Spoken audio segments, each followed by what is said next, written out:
யாரும் நம்மை உயர்ந்த இடத்தில் வைத்து பார்க்க விரும்ப மாட்டார்கள். நம்மை ஒரு படி தாழ்த்தி வைத்து பார்க்க நினைப்பவர்கள்தான் இங்கு அதிகம். நாம் தான் நம் முயற்சியையும் தோல்விகளில் கிடைக்கும் பயிற்சியையும் கொண்டு நன்றாக வாழ்ந்து காட்ட வேண்டும். எல்லாம் நம் கையில்தான் உள்ளது, அதுவும் நம் நம்பிக்கையில்தான் உள்ளது.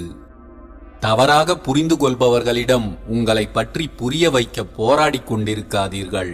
உலகில் விமர்சிக்கப்படாத மனிதர்கள் என்று எவருமே இல்லை.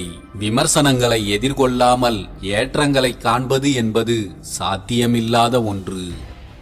உங்களோடு இருந்து கொண்டே உங்களை ஏமாற்றுபவர்கள், உங்கள் வார்த்தைகளுக்கும் செயல்களுக்கும் எந்த மதிப்பும் கொடுக்காதவர்கள், உங்களை அவர்களின் தேவைகளுக்காக மட்டும் பயன்படுத்திக் கொள்பவர்கள், உங்கள் வளர்ச்சியை பிடிக்காமல் உங்களை விமர்சிப்பவர்கள், மற்றவர்கள் மத்தியில் உங்களை தாழ்த்தி பேசுபவர்கள், இந்த 5 பேரிடம்